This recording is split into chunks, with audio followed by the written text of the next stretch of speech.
our set. Julia, welcome to the show. How you doing? I'm good. How are you? Excellent. So, guys, I was talking to Julia earlier today, and I was like, the thing is there's so many amazing musicians in the DFW community, and we see them, we go out, we rock out to them all the time, but we don't know their back history. And every time I talk to anybody who's in the music community in Dallas, I'm always just like so interested, and I end up finding all these ways we were interconnected and whatnot. But I wanted to take us back to the very beginning of Julia Small and her coming to be a singer. All right, this is exciting. This is like an MTV bio. What were those called? They were Uh, this, they were um, called. Remember, they were called something cool. I forget now. Or I maybe think it's VH1, wasn't it? Where it was like VH1 storytellers or something like yeah. that. I don't remember. Whatever. Yeah, it was a long time ago, man. We're old, and we should not talk about VH1 and MTV because it's just making us seem older. But this is your biopic right now, Julia. So tell us how it all started, man. Oh wow. Man, I don't know. So it's kind of funny. I started singing in the car with my mom and my sister driving out to East Texas to visit my grandparents. And I I actually have tapes of me and my sister. We would record ourselves a cappella. It's really gross. Um, and send them to our dad as Christmas presents. So we would sing with our hairbrushes in our living room and do the Michael Jackson Thriller reenactment of the video,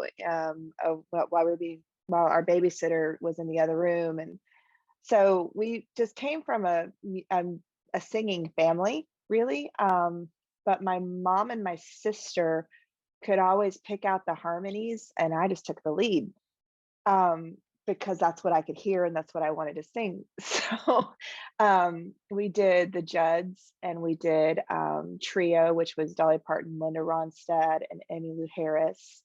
And we would sing for 2 hours all the way to East Texas while we were on our way to visit my grandparents.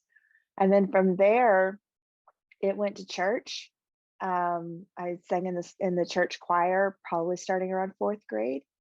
I didn't actually join school choir, aside from maybe a stint in the fifth and sixth grade where you're in the risers and or singing at the mall, and you really don't sound very good. Right. Um, so I didn't really join school choir where you actually had to learn to read parts and stuff till I was a junior in high school. Um, most of my stuff was at church. Every chance the doors were open, I was there. I was there Sunday afternoons after morning service was over, and we would do church choir. And that was my life. I loved it. And every summer we would go on a big mission trip, and we would take a choir concert, and we got to sing and dance on stage. And we would take secular songs that had a good meaning, and spin it and share the gospel that way. um, and then one day I said, you know what, I think I want to sing instead of dance, because I was a dancer and a cheerleader my whole life. And so when joined school choir, one of the girls sang a song called Pie Jesu by Fare. It was in his Requiem. And I was like, I can do that. And it's in Latin. I'd never sung in Latin before in my life. And I really wanted to do it. So I took that piece, I listened to her do it, and I learned how to sing it. And that's what I auditioned with, to Ouachita Baptist University. And I got a scholarship to go sing there for 4.5 years. So Oh my that's how I gosh, started. that's amazing. So how old were you again when you first like started like reading music? I was, well, I pretended to read music, let's put it that way. Probably parts whenever I was 16. And then whenever I was a junior in high school. And then when I went on to college, we studied music theory, and we had aural skills, which was our ear training class, which I kind of halved my way through it. Um, Sorry, Dr. Flora. Um, and I was more into the performing aspect of things. I wanted to be on stage. So I never really considered myself a very good singer, but I could entertain a crowd. So that's kind of what I hung my hat on, like give me a microphone and a stage and a live audience, and I'll sell you a song with a wink and a smile. And that's kind of where I did my thing. And after college, I joined Branson, Missouri, and I did variety shows there. I was a part of the Shoji Tabuchi Theater. Wow. So Um, when you say variety shows, like when I think of a variety show, I think of like Vince Vance and the Valiants. Is that the type kind of of, thing you're yeah. talking about? I've done everything from being a dancing chicken to a tap dancing penguin. I'm gonna need Um, photos, dude.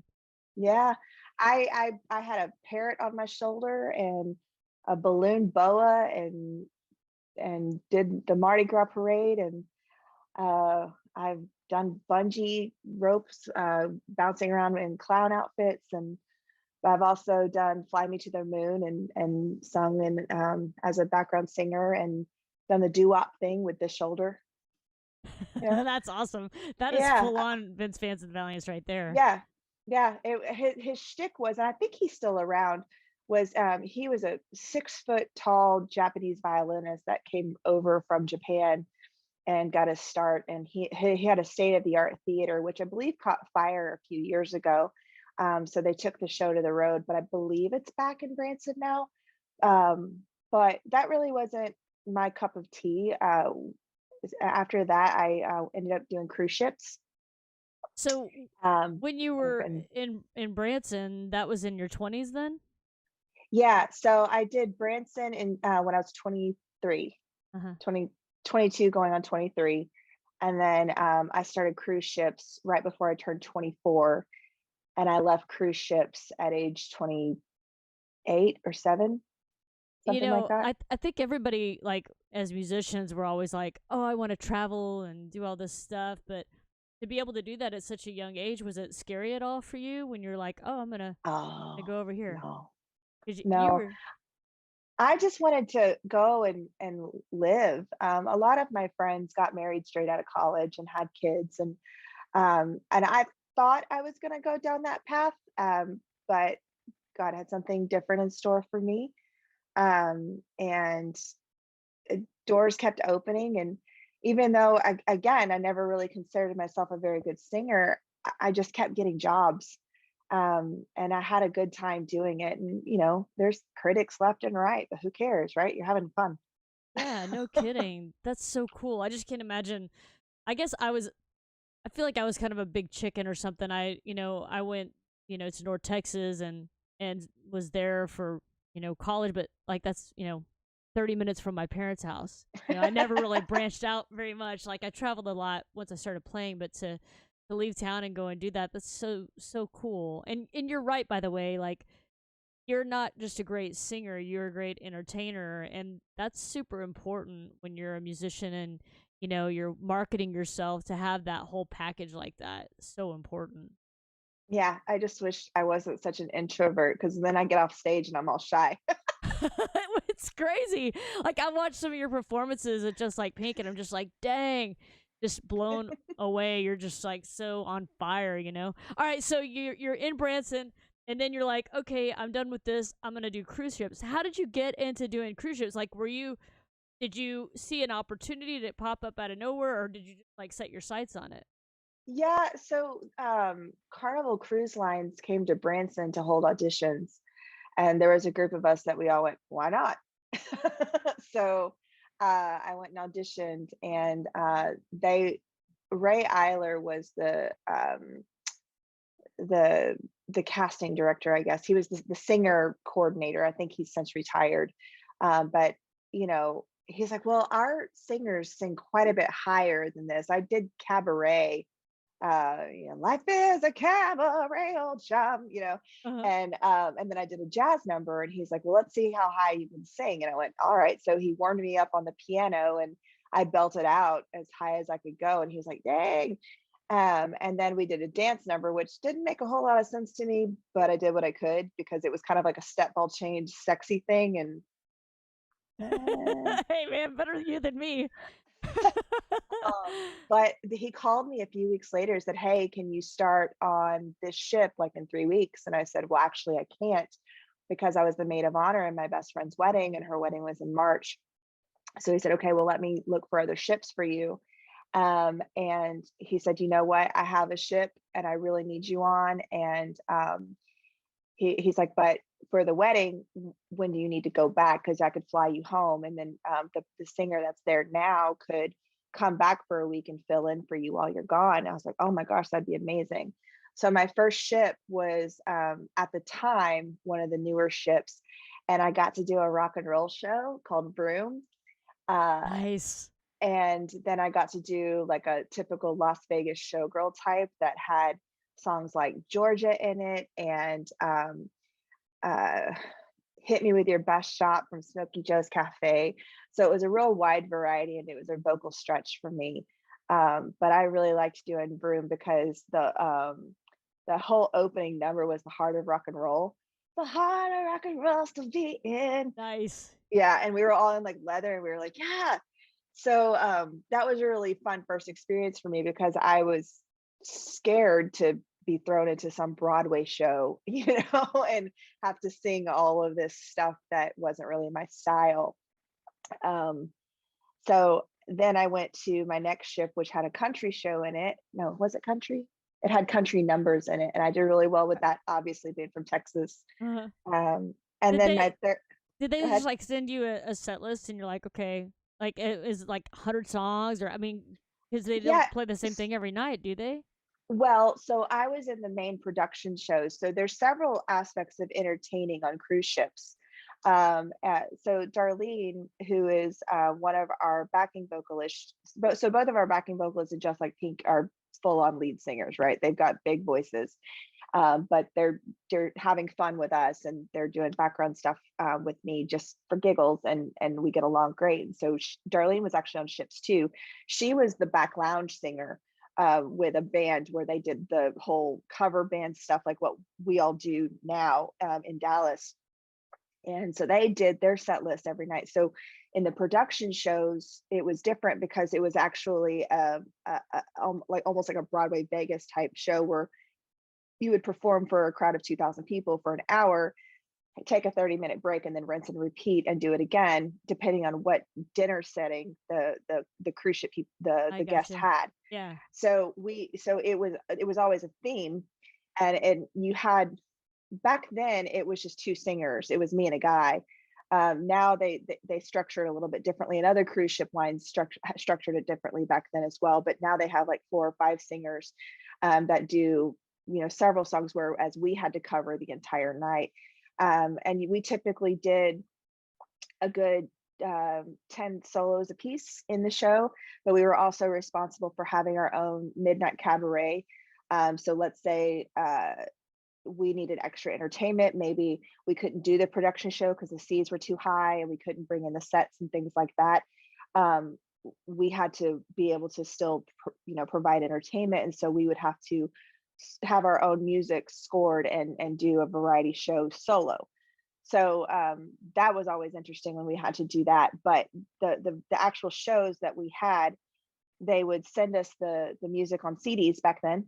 Yep. Um, and they would send us all of this photocopied sheet music with these chicken scratch lyrics in it and everything. And you basically kind of had to find your own artistry behind it. And they would send you an example of the person that took out the opening cruise, basically, as the example. And you did some things like them, and because you liked it, and or you could change it up. So you did have some artistic uh, uh, leeway, I guess you could say, um, to do what was suited you, but still fit the show. And so we had quick change costumes, and I mean, I even had a Madonna outfit with the whole big Vogue wig, like the with the big corset and the big poofy dress that Wow. she did Uh-huh. as one of my numbers with the whole headset thing and the fan number. I had to do that in one of my shows. So yeah, I mean, we really got to do a wide variety. I even had to sing on my third contract. We did a show called Around the World, and I did 5 different languages in that show, and that was really Oh my cool. gosh. Wow, that's Yeah. crazy. Holy cow. I can't imagine what that must be like. It was a blast. I mean, I made some lifelong friends. Some of them, they'll be on ships and they'll be porting in Galveston, like, hey, can you come see me? I go, do you have any idea how far Galveston is from People Dallas? don't understand that Texas is giant. They're like, I'm in Texas. And you're like, oh, it could be Yeah. 10 hours away. Yeah, and then with Zoom, I mean, I actually got on the phone with a couple of my friends from my second contract on my way to a Just Like Pink show. Actually, we were on our way to Roanoke Chop Shop, and so we got on a Zoom, and it's weird because you have to schedule the time to talk to people that are in other countries. And so a few of my friends being in Australia, they're in a completely different day. So trying Whoa, to that's right. coordinate a time that works for everybody was Uh-huh. always interesting. And had the wig on and all of that stuff. And they're like, so people pay you to go be pink. I go, yeah, I guess so. Seems like it. Seems like it. Wow. Well, so how many years did you do the whole cruise line I thing? only did 4 years.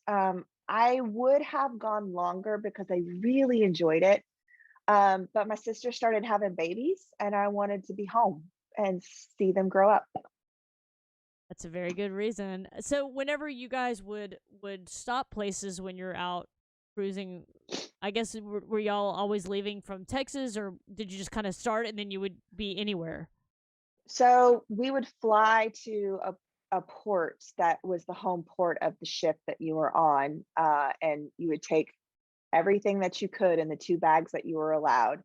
Some people would ship more items to as they became lifelong cruise people. You Right. collect things and then you just ship it to the next address because you know what ship you're going to a month later. But you would literally have 2 suitcases because that's what you were allowed on the plane, and you would sign in and you'd get on the boat, whether it's Miami or uh, so I ported out of Puerto Rico, San Juan, Puerto Rico. I ported out of Miami, New York, Long Beach, California, um, Norfolk, Virginia, Charleston, South Carolina. I never did a Texas one though. I never ported out of Galveston, which was weird. But one time I took my car and took more stuff with me and I drove to Miami from Dallas. That was really fun. That was my second contract. It was a 22-hour drive. My mom went with me. We were sleep deprived whenever I got on the ship. And then I had my car whenever we would come home after the week being out at sea or whatever, you get to come home, you're home for the day Right. and go run all your errands. You had to go make your bank deposits and go mail off and pay your bills because that was in 2005 and Right. online banking was still kind of Like, new yeah. and direct deposit was still kind of new. We got paid in cash. And so you had to go do those grown up things while you were in port. And so having a car was really helpful. Wow, that's crazy. I just can't even Yeah. imagine. That's such a cool thing. I mean, I think I only know one other person. I mean, there could be way more people that I know that have done that before, but the only person that I've talked to about it was a drummer, Gabriel. He's from the Dallas area too, and he did it probably 10, 15 years ago or something like that. And I always was really infatuated with it. I was just like, wow, that sounds super cool. So 4 years into it, you're like, okay, I want to be close to family, for when your nieces and nephews are growing up and things like that. So, what happened then with you musically once you decided to drop the cruise line thing? Well, I moved to Europe for a little bit. Of course you did. I'm like, man, I like have the smallest bubble, Julia. Every time I talk to you, I just feel like a big loser. You're so Oh, stop awesome. it. No, I love your life, man. I'm telling you, it's so cool. All right, so what did you do in Europe, man? I thought I was getting married.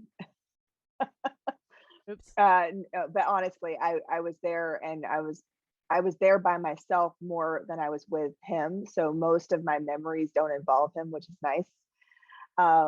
And I was in the most beautiful part of the world. I lived in Slovenia for a stint, and then his parents actually had that quintessential Mediterranean red tile roof house with the white stucco build. And on a clear day in my bedroom, I could see the Adriatic Sea from my window. Wow, Um, how amazing. so I wasn't crying about that, and Yeah. I made some good friends there.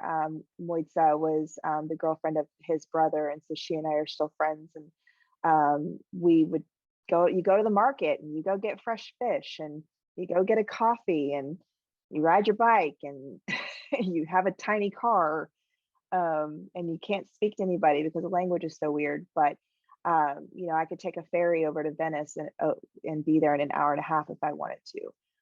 So I did that for a while, and I really thought that I would try and record while I was there, and maybe start singing again. And I started doing some research in Dallas about the music scene there because I hadn't really lived in Dallas in my 20s.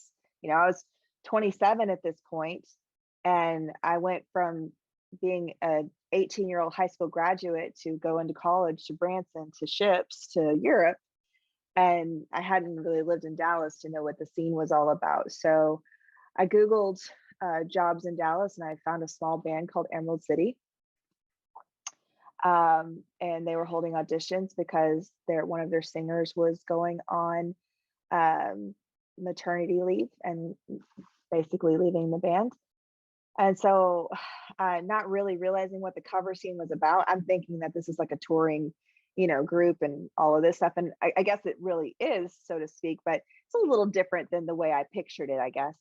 So I connected with Dwayne, the bass player, and I came back home to audition.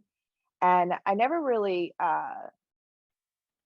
sang with them, but there were 7 times I guest sang with them for like a small, like 10-minute period in their sets. And it was an amicable, just, nah, this is what I didn't want, what I wasn't what I thought it was. And we just parted ways. And then I got a desk job. I hate when that happens. Yeah, so I got a desk job after that, and it gets a little less interesting Well, but I from mean, there.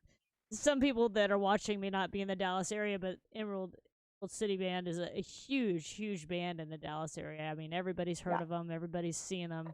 They've been around for a very, very long time. They're one of the biggest cover bands in the Dallas Fort Worth area. To get that gig is pretty cool deal. So, how long were you with them again? Oh, I wasn't actually with them. I just Okay, I did guest spots for about 7 gigs gotcha. where I'd go up and sing like 3 songs and basically live auditioning. I Yeah, was like, "Can I get a set list so I can figure out what songs?" She's like, "Oh no, just jump in." So they would give me earbuds and a microphone. They're like, "Okay, sing." here, sing something. Go, wind you up, That's and just that's send you on your way. that's how it went, honestly. Wow, crazy. So, what happened next? I got a desk job and didn't really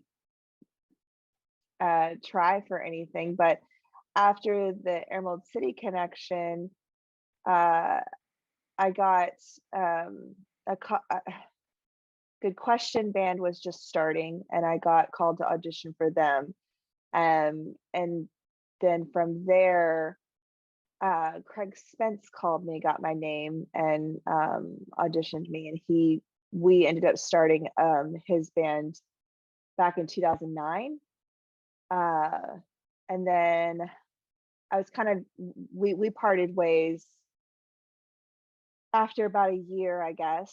And then I fell into where I am now. I was dating a guy in 2010 who went and bought a truck, and the guy that sold him his truck was building a band, and he was tired. And the guy goes, "You look really exhausted." He goes, "Have you ever had a 40-hour week job and then try and build a band at night on the side?" And he goes, "No, I can't say that I have." And he goes, "Sorry about that." He goes, "You don't happen to know any female singers, do you?" You gotta be And kidding me. no. And so he gave him my name and number, and I was on my way back from visiting my friends in Arkansas, and he said, "Hey, can you come audition today?" And I said, "Sure.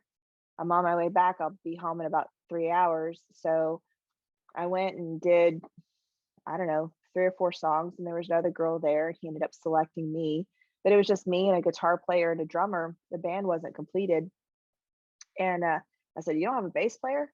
"I Hello. need a bass player." Right. So about a year later, he goes, "Hey, I got a present for you." I go, "What is it?" And he goes, "A bass player." And in walks Brian Small in Like no. 2011. Uh-huh. Yeah, yeah. Um, so in 2011, So he, you by know, this time, were you still with the guy who bought the truck? no, No. Okay. no. Just checking. uh, but that just kind of faded. It wasn't really a serious thing. We just kind of dated around for a couple of weeks. But anyway, Brian Small walks in and he he had auditioned for the guitar player, and the guitar player hired him. I didn't even know he was in the. I didn't even know he was looking. So that was a surprise. And then fast forward about a year and a half later, we were still practicing in a house, and we weren't going anywhere. Um, so Brandon, who is our guitar player, had just joined us in April of 2012, and the three of us collectively decided to part ways because we weren't progressing. And in July of 2012 is when Crossing Main was born, the true Crossing Main. We had named the band in the house Practicing Crossing Main, um, but we didn't go anywhere with it. So we took, since Brian came up with the name, we took the name and the us three, and from there we found Dema, who is now our lead guitar player. He joined us in the fall of 2012, and then over the course of the years, we finally landed on Jesse, who is our current drummer for Just Like Pink. So we started playing with Crossing Main. Our first gig together was at the Curtain Club in January of 2013, and we did 10 songs, like 45-minute set, and it was anywhere from Foo Fighters to Evanescence, and we had a blast. And I don't think I've ever been that nervous for a show in my entire life. Really? What was it? What was it Mhm. about that particular gig? Is it just that you guys created this band from scratch and you weren't just kind of joining something, or what? Yeah, yeah. It was our baby. It was our crap equipment. Um, it was the Curtain Club, which Right. has this reputation, right, of Right. all of these great bands, and we were the only cover bands on the bill that night. Well, that's what I was I gonna think, say. Is I don't even know if I've ever seen a cover band at Curtain Club before. yeah, it like House Harkonnen played that night, and there were some other big names. And my friend Nicole, she goes, "How'd you get on this bill?" How I was like, did "I you get don't on know. the accident? Hey. I don't know. I don't know. I know Brian obviously knows everybody from the Deep Right. Ellum days whenever he was in Red Tape Yep. Poetry. But I don't know. I Right. honestly don't remember yesterday, much less in 2013. But Right. um, we did great, and then we ended up getting another gig there a few weeks later, which was not as successful, but it was also really close to the other one and not as well advertised. And but that same year we got to play the Liquid Lounge, and then our first big break. I seriously don't know how we got this.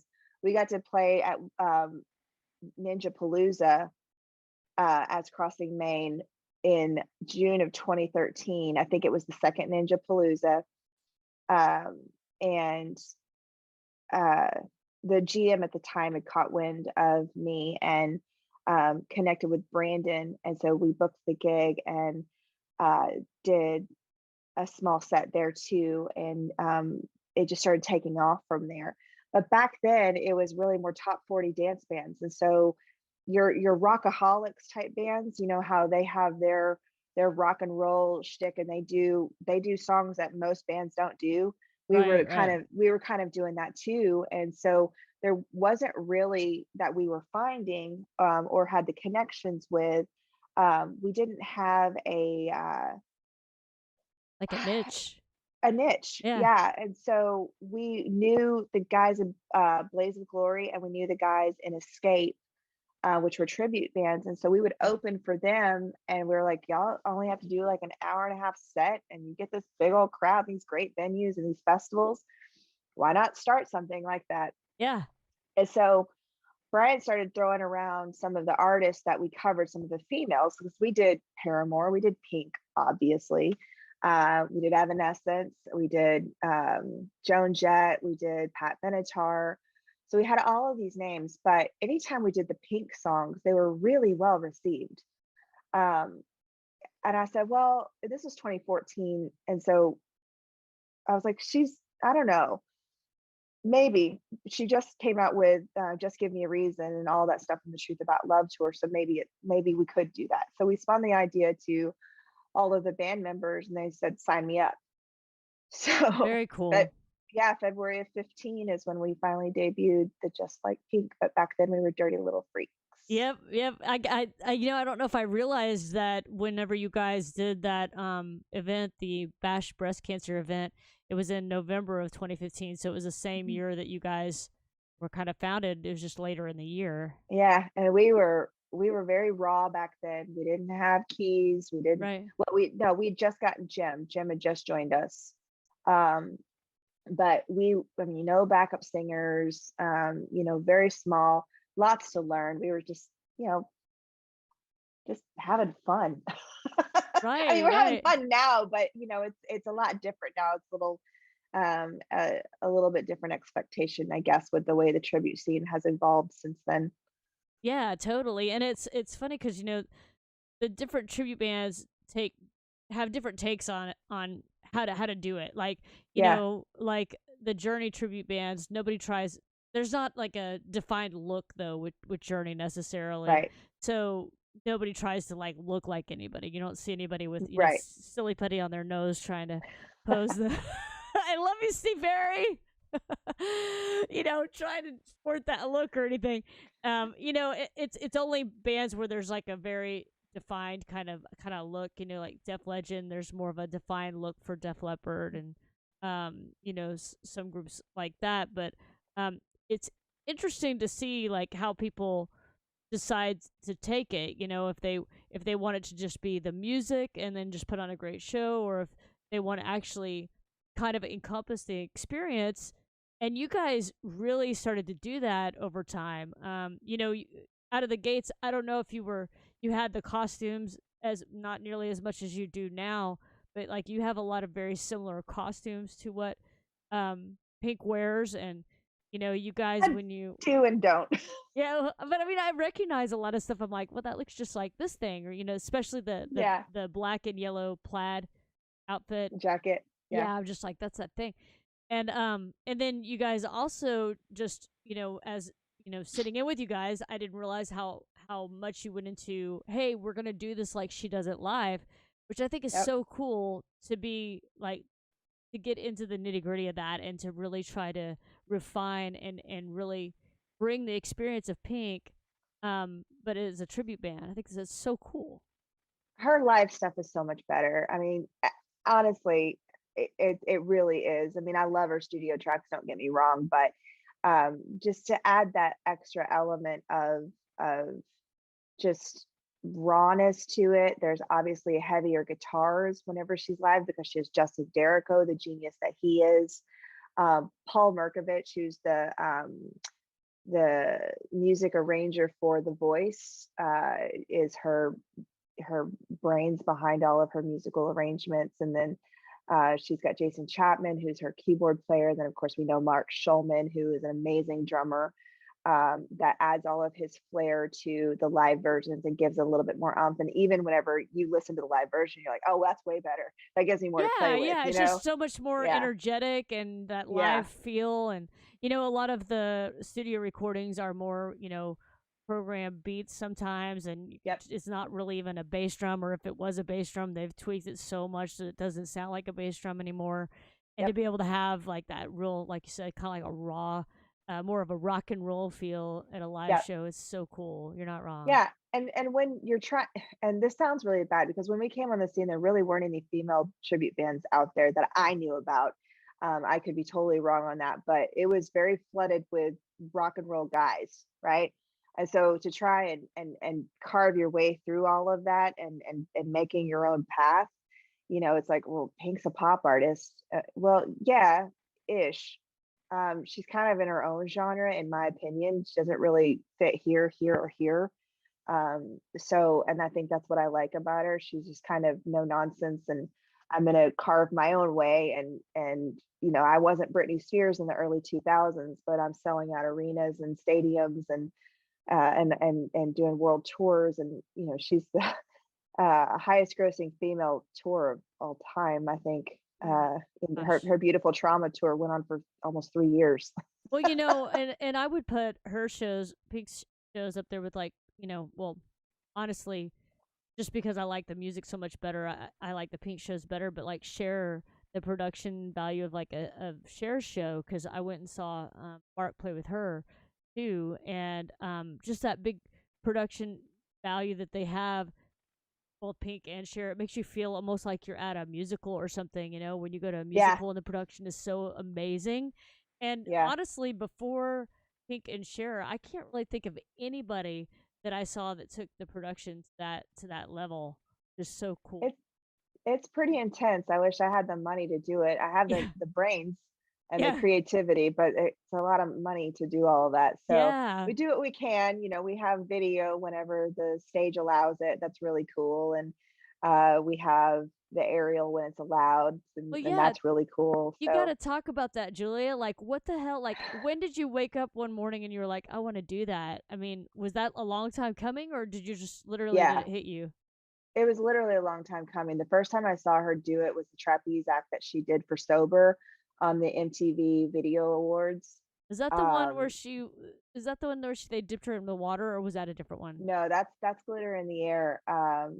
And that was the Grammy performance. So Okay. Sober, she did a one-on-one flying trapeze act with no net, Wow. and she sang the song Sober. And when I saw that, I go, "That's awesome," and I want to do that. And it was really that was whenever I actually rediscovered her because I heard her songs in the early 2000s and they were okay and I enjoyed them or whatever, not really my cup of tea. But when she came out with the Funhouse album and the song Who Knew was had already been out from the I'm Not Dead album, I started listening to her again. I just got back from Europe and all of that stuff. And when I saw that trapeze act, I was like, that's so cool. I've got to learn how to do that. Well, I mean, who can just go to circus school? Yeah, Is it's that a not. It's thing? not like, yeah. Like, do they have those at every corner? Or there's kind of like Starbucks, or no? But they now have circus schools and they where you can go take trapeze if you want to, and you can actually go learn how to be a clown, all this stuff. They actually have specific venues for just flying trapeze. But now they have these aerial studios. When I saw her do Glitter in the Air at the Grammys, I was like, okay, that's neat. And it was so stunning. And I said, I wonder how hard that is to sing upside down. So I started doing handstands and singing upside down that way, or just draping your body over a chair and restricting your rib cage You to where know, you can't breathe. I have to say that, like, I would think that having that experience in dancing and cheerleading and all that stuff probably gave you more flexibility, where you could think of stuff like that as even being an option. Like, Yeah, except I started learning it when I was 36, so your body was just a tad different. little different. It's not like I'm 25 learning how to do this. So Not the really first doing time herkies anymore. all right, so the first time I stepped foot in a silk was when I was 36 years old, and I just happened to stumble upon a studio called Vertical Fitness. And the reason I found out about it is because what I do for a living, I manage apartments, and the one of my residents owned a studio, and it was pole fitness, aerial yoga, Lyra, all of these different devices that you could hang from the ceiling and work out. I was like, oh, I have to do that. So I went to a class and I got addicted to it.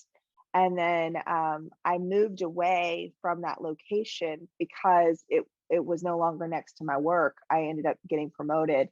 And Jory Pye, actually, who's a drummer and everybody knows Jory. He's funny. But he said, hey, you should try altitude fitness in Frisco. So there's one in Frisco. Oh my gosh, because that's closer to home. And he connected me with Trisha Larman, who's married to Kurt Larman, who is a guitar player in the industry. And so I started going to classes there, and small worlds. She connected me with my rigger, who, because he rigs her studio. Wow. And so it's just like it all just kind of fell together. Well, and it has to be pointed out that Altitude Fitness is also like in the parking lot of the Revel, which is a venue where we've all played, and that's That's right. also where that It's right next door. Bash breast cancer event was. So it's That's all right. like ties together, man. Yeah. Yep. Yep. Wow. And Trisha, she's also a breast cancer survivor. I think I knew that And they donated to yeah, us last year they during the did. pandemic. So yeah, They I did. remember that. They did. Mhm. Awesome place. Well, so the first, I know we're almost out of time. We're a little over, but I just have to hear like the first time you performed this was when and where and what was that like in your gut, man? Where you just tell us all about it. The first time you performed in the Silks at a show. So everybody thinks I'm nuts, because I, it's hard to pull off. It has to be the right venue, the right budget. All the cards have to fall into place. And so whenever we say, "Hey, do you want us to quote you with or without silks?" knowing that it's a venue that could accommodate it, you know, a lot of people are scared of it because of the liability of it. And I carry my own insurance for it. So that part of it has to be, you have to figure out all of the minutia first before you can actually focus on the routine, right? So having all of those ducks fall in line, and renting the lift and getting the rigger there, assessing the site, getting it rigged up, making sure that the rig is secure. So I have to go in advance to twirl around in it, and then we have to tuck it away somewhere and hide it until the actual show a day later. And um, so there's a lot to think about, you know. Right, So yeah. the first time we did it was at the House of Blues, and it was in 2017, might have been 16, but I think it was 17. Um, and we just did one number, Glitter in the Air, and I bought a silk to fit the House of Blues ceiling. So no other ceiling's that high.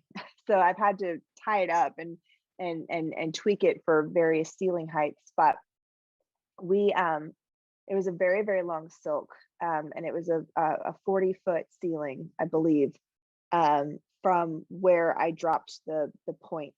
And there's not really a place to do this on the stage. You have to hang over the audience. So because the stage at House of Blues is here and all the people are doing this, you're even higher above those people's heads. So it was a very, very, very dramatic effect. And because I was dangling over the people, that part was nerve wracking. But making sure my microphone didn't, squeal out, and it had the right head on it to take the wind speed from whenever I'm spinning around, and all of those pieces of the puzzle, I was worrying about while I was in the air. Um, and so once I finally got out there, I had to start my spin on this block that was, I don't know, just enough for me to stand on. It had a big orange X on it. And the bouncers were all right there and helping me up the stairs to get up there, whatever. He's looking at, there's a picture of him looking up at me like this. And and it was wobbly. I was like, oh, this is Gosh. awesome. Okay. My So gosh. once I got into silk, people were so much closer to the stage than what we had anticipated. I actually almost kicked a few people. before I actually got hoisted in the air, and everybody finally went woo and went backwards. Uh, and so next thing I know, I'm up in the air where we said we were going to be, and then Stuart, my rigger, he got this dramatic moment where the song crescendos, and he hoisted me up higher. And Oh, so at this point, I'm about 20 feet higher than I had anticipated. Um, oh my gosh. yeah, and so there were a lot of things that happened in that routine that weren't planned. Like there's a picture of Brian holding my hand at the point where he spins me. Uh-huh. That was not planned. Like because I lost my torque, Uh-huh. and I reached for him and I crawled through the air to grab him. And so somebody, it was Greg Gannon, he snapped a picture of him holding my hand before he does that final spin to get me up. And so I'm supposed to just stay there to spin, and Uh-huh. that's whenever Stu took me higher. So I was Dude. I was mortified, elated. Uh,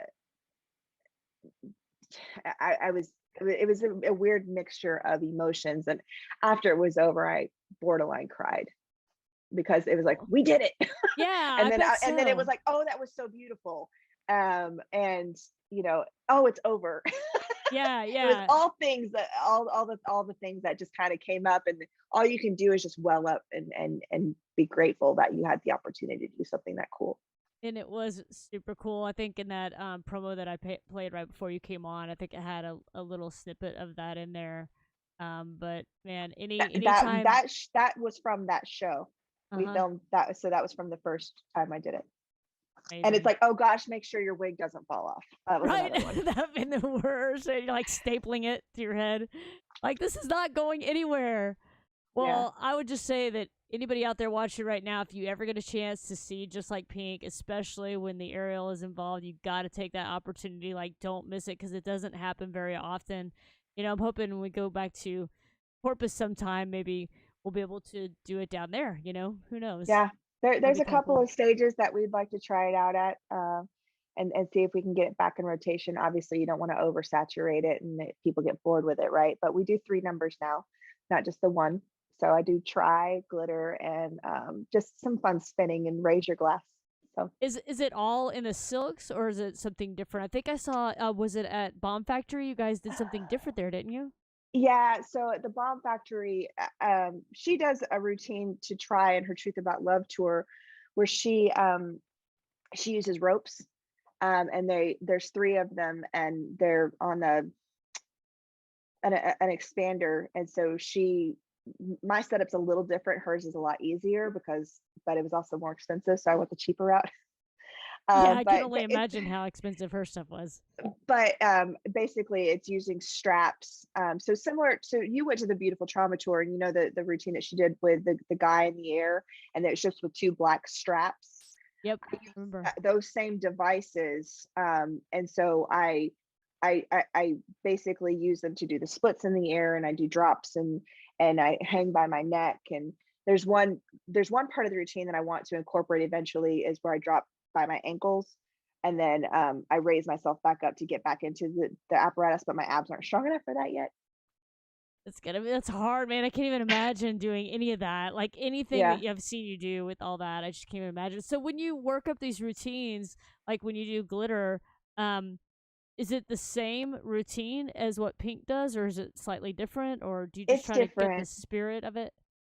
It's a little different. Like because for glitter, so that she does, so much of it is about um the ladies that are above her. They're also in hammocks, and they're doing splits and things like that, and then she's really just kind of twirling in the air, and it's all about the lighting and her sparkly outfit. And then they dip her in water, and she comes up and she spins in the air and gets everybody wet, and so it's glitter in the air. um, so obviously I don't have a bath of water lying around whenever I go out on Well, shows. just let me know. I'll bring one. No big deal. I don't come with my bathtub in tow. So An it's additional tweaked. 2 grand or something. Yeah. And then how do you keep your microphone from shorting out? Uh, and then the try one is similar, but I don't have some big stocked up dude to bring me down from How that guy is. the device, and then do the whole like bend over backwards thing where she counterbalances him. I don't have that guy in my back pocket either, so I have to, you know, mess with it a little bit and make it Yeah, my own. man, that's crazy. Well, that is so cool, man. I've always wondered all that stuff, like how just like Pink started out, how you got into the aerial stuff. It's super cool. So, man, thanks for sharing all that. I know we went like way over, and we're gonna have to wrap it up, but maybe You you can can come back. splice it. Well, we're Yeah. live. Never mind. Like you can just cut out all the boring parts. No, man, none of it's boring. Seriously, like it's all very interesting, and especially as a musician, and I know a lot of musicians like to watch these kind of broadcasts. It's always very interesting to learn how other folks in the music industry kind of came where they're at. I love it. So I really appreciate you taking time to share your story, Julia. It's always awesome to hang out with you, whether in person or virtual. Well, I get to see you more lately, so I that's fun. know. I know. For those of you who don't know, I'm like the touring drummer for Just Like Pink. I Mhm. like to say it because I saw it on the site and it made me excited. And I guess the next show is like February 5th in Houston, right? February 5th in Houston, Concert and Pub North. yep, yep. And we got Florida We're coming at the end of February. Yeah, and then we'll see from there. Yeah, totally. Can't wait to see what's happening and you, girl. And thank you so much for joining. I love you, man. You're welcome. I Tell love you. Biggie hi for me, okay? I will. He's like, hey, we gotta put Bryce to bed. Well, Merry Christmas, Happy New Year, Merry Happy Christmas. Holidays. If I don't see you again, I love you guys, okay? Take I care. love you. Okay, bye. Guys, give it up for Julia Small. So cool to have her on the show this evening. And